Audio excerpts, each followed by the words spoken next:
Good morning or afternoon or evening wherever you are in the world, and happy Friday. It is Flip It Friday today, and I am your host, Beth Myers of Arrival Coaching. I'm a Law of Attraction empowerment coach, mentor, and speaker, and I host the Flip It Friday event each Friday here at 12 noon Eastern Time. And I see that Kathy has joined. Thank you so much for being here today and joining in on the conversation. And whether you're joining live or you're joining on the replay, please feel free to leave a comment, a question, just say hello that you're here.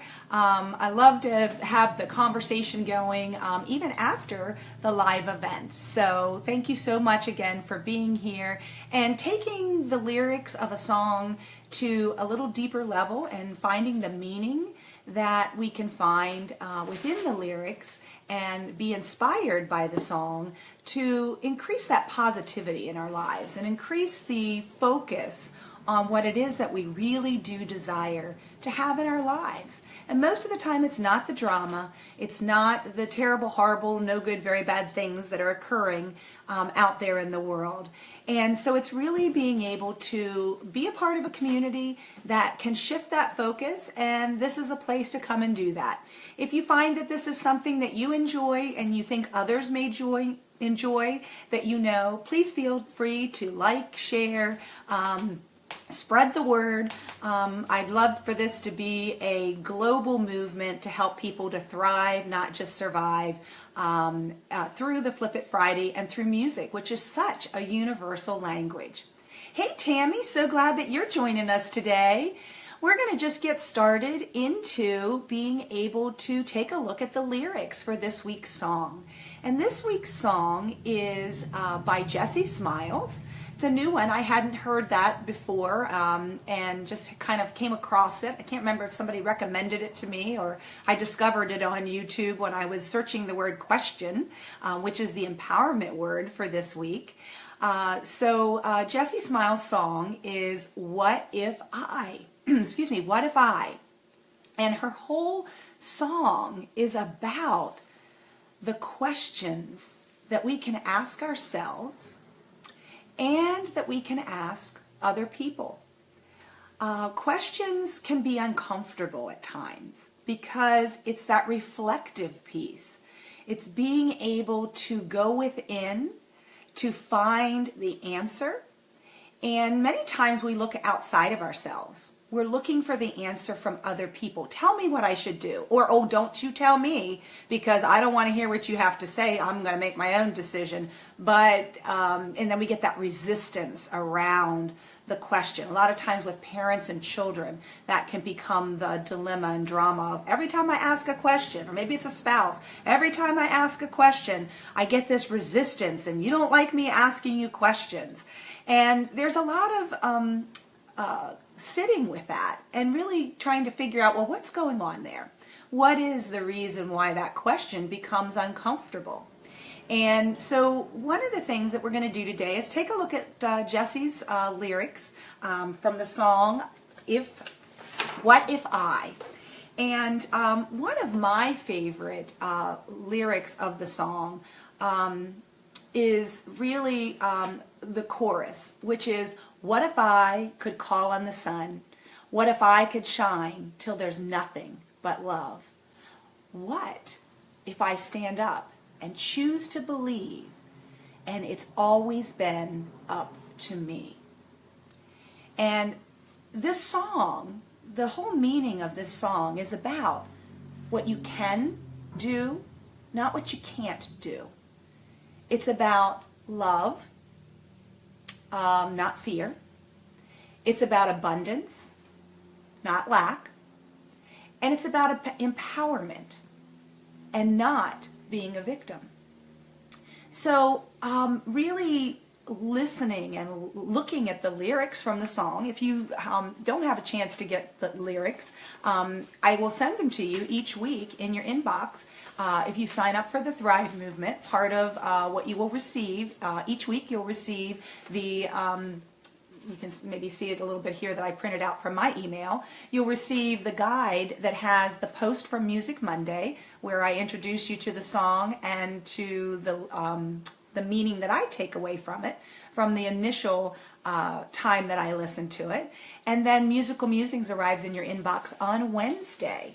And it helps you take the lyrics to a little deeper dive, see what you think about it. So for those of you that maybe have the guide or know some of the lyrics of the song, if there's a particular line or lyric that you find very powerful, that you would like to share, or one that makes you feel really uncomfortable, feel free to type that in and state what that line is or lyric for you that really resonated for you, either in a comfortable way or an uncomfortable way. Because again, questions can make us feel uncomfortable. Think about sitting in class in school and the teacher asked a question and maybe you didn't know the answer. Maybe you said the answer, but it wasn't the correct answer. And maybe you weren't treated with respect or kindness and were chastised for the answer that you gave. And maybe you decided, I'm not going to answer a question again.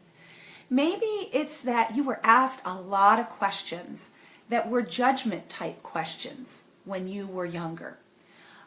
Maybe you lived with someone or are living with someone who questions in a way that makes you feel really uncomfortable because it's triggering something within you that's some of that old stuff that bubbles up at times.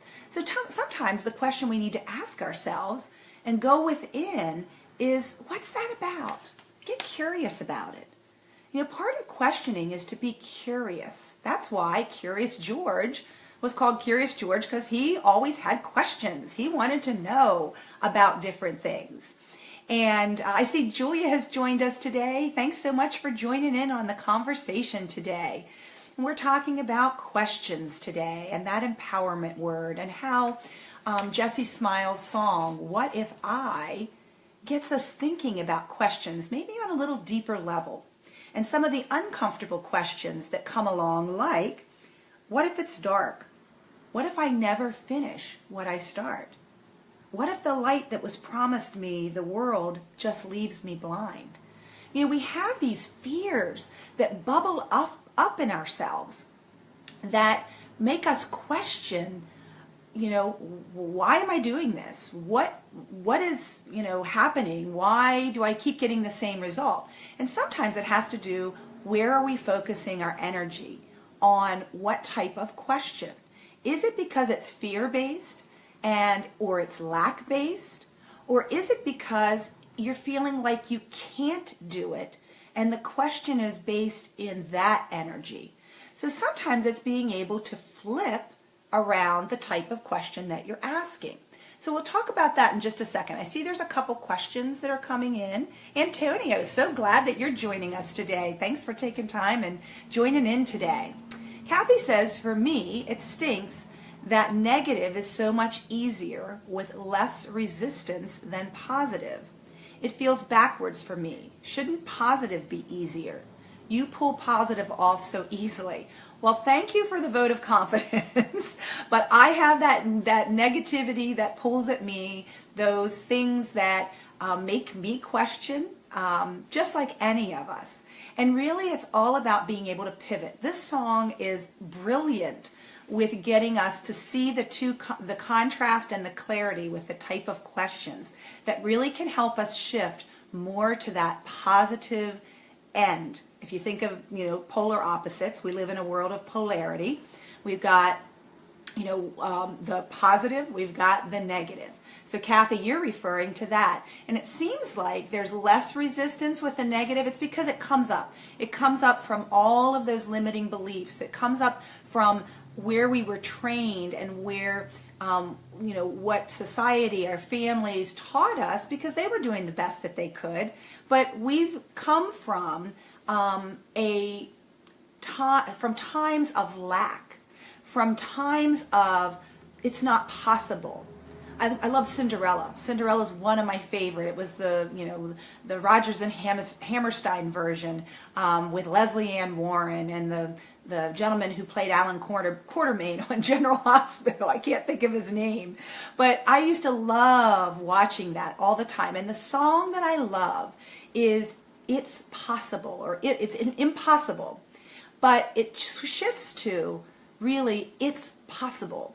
And so she starts thinking something's impossible, and she starts then believing that it is possible. So it's looking for those clues, those affirmations to help move us from focusing on what's negative or feeling drawn to that negative and being able to pivot and shift and know that we have a choice to move towards that thought that feels better, that feeling that feels better. Because there's energy all around us. And we have the ability to tap into what energy we choose to, whether it's the negative or whether it is the positive. So I'm going to move past that a little bit, Kathy, and we may come back to some more things that can help answer that a little bit more. Kim is writing in as me. I like to question everything, mainly to figure out things, but I find others take offense instead of going deeper. That can be true.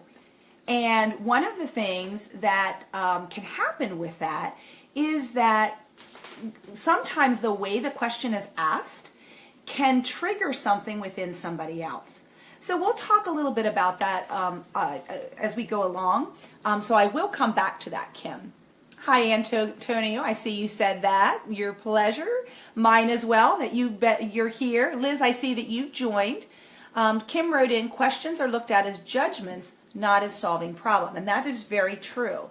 And we're going to talk about how to flip around questions sometimes to help with the ease of the listener, to try to help not trigger something within them that maybe they're not willing to get curious about at that moment in time, that maybe they'll go back to later, but at that moment there's something inside of them that's being triggered. It's not about you with asking those questions because you are curious, you just want to find out. But sometimes flipping the way the question is asked can be really helpful. So we'll talk about that in just a few minutes. Hi Liz, I see that you have joined as well. Welcome, welcome. So here are some examples. One of the things with life coaches are not there to tell you what to do, how to do it, and give you the recipe. Okay? I was just on the Coach Jam with Christy Whitman, whose Quantum Success Coaching Academy I attended and have a certification from, and many other coaches and friends. Some are on this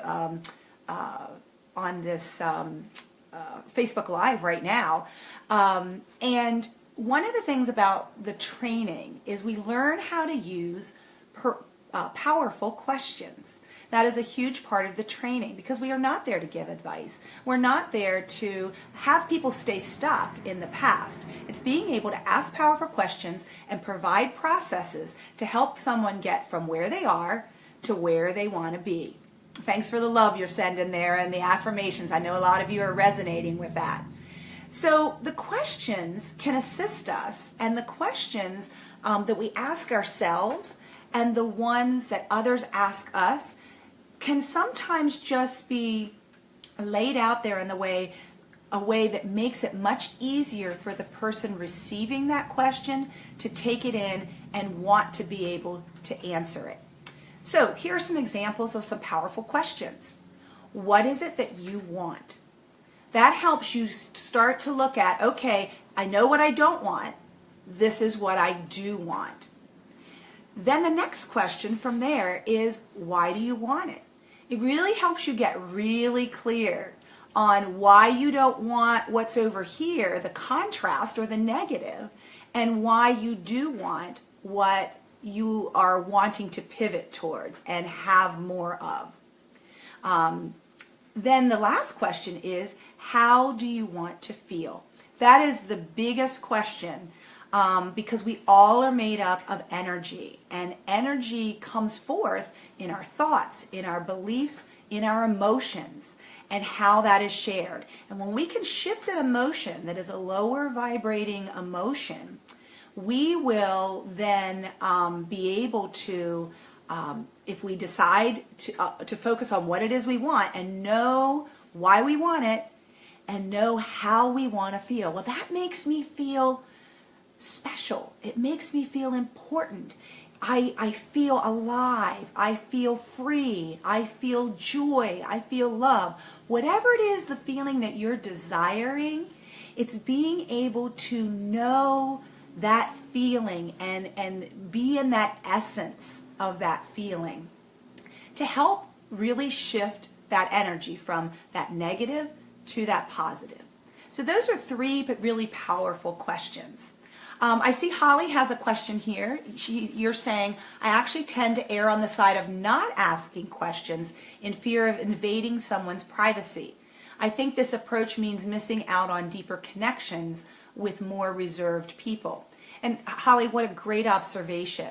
That is something I think sometimes we, and some of it's from our past experiences of maybe not feeling as valued with asking questions, or feeling like we can't do that because we might offend somebody, we might not say it in the right way. But if we take that question in, think about what our intent is for why we're asking the question. If it's to understand and to show more love and compassion, you are coming from a place and a desire of wanting to connect with someone else. A lot of times kids at school would ask me, when I was a school counselor, would ask me, why is that person in a wheelchair? And I would say, well, why don't we go up and you can ask that question? And we can ask it as, tell me about what brought you to be in a wheelchair. So that it's not, hey, why are you in a wheelchair? Or, what's wrong with your legs?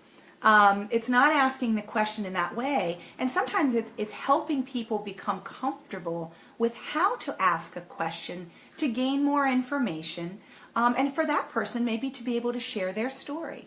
And most of the time people are so willing to open up and share when we can ask some of those questions. So Holly, thank you so much for asking that. And it's something that, really kind of play with. What would be some ways to ask some questions that maybe you wished you'd asked, that maybe could have taken you to a deeper level with somebody, just kind of play with that as you are and observe that. It's being curious ourselves. That's how we start to shift and change. Julia is saying we can be so afraid of offending people these days. It can be scary to be so open. Very true, very true. When we speak from our own truth, though, when we say something that is true for us and we are solid in that truth, being able to be open about that, it really doesn't matter what someone else thinks about you or what they, that person may just not be the person to continue to have a conversation with. And sometimes it's better to just not have that conversation, and we have to know some of the people or trust in our gut. What is our gut telling us? It's our second brain. What is it telling us? There's another of my favorite lines that says, what if the truth is true for me, but not enough for you? And that kind of speaks to that question or that comment that you just made, Julia. Liz says, people like to know that you care and you're willing to let them be heard and that they matter. So true. Very, very true. Liz, thank you so much for sharing that perspective and thought. Another way to ask a powerful question is, if somebody's having a hard time making a decision, if you choose to make this decision, how will it shift your life in 5 years from now? Get them to really kind of go in that and think that. How would it shift your life in 1 year from now, making that decision that you wish to do right now? How would it impact you tomorrow? How would your life be different tomorrow? That can help bring that clarity for what the decision might be, as opposed to telling somebody what they should do, getting them to be able to ponder and think about that. Repeat the comment, Beth, about truth. The line from the song is, what if the truth is true for me, but not enough for you? We always feel like many of us feel like we have to measure up to somebody else's standards. And knowing what's true for you, really going in within yourself to know what resonates and is true for you is important to keep in mind as we are asking questions of ourselves and then asking those questions of others. So I think we're at the 20-minute mark, and I always like to keep it at 20 minutes, so we're going to kind of close up here today. I'm so grateful that those of you who are live were able to join in on the conversation today. Thank you for your questions and comments. If you're having difficulty pivoting and shifting from your perspective, getting stuck, please feel free to go on my website, www.arrivalcoaching.com, for a free 50-minute discovery session to be able to play with that energy a little bit more and see what we can try and do to kind of flip some of those questions around and do some processes and powerful questions to help you move on a question that you might have. So I invite you to do that if that's something that resonates for you. And again, if you'd like to get in touch with me, Arrival Coaching, Beth Myers, Law of Attraction Empowerment Coach, mentor and speaker, and you can find me here on Facebook, on Twitter, and www.arrivalcoaching.com. And just please remember that you are the playwright of your life, and you are the person that gets to decide how you show up and ask questions every day of yourself and with others. And asking that question, what if I? What if I? What if I did this? What if I did that? Very powerful stuff. And if you need some assistance with that, I would love to be your guide to help you on your journey to thrive, not just survive. Hope to see you back next week for Flip It Friday, 12 noon Eastern Time on Fridays. Take care and be well.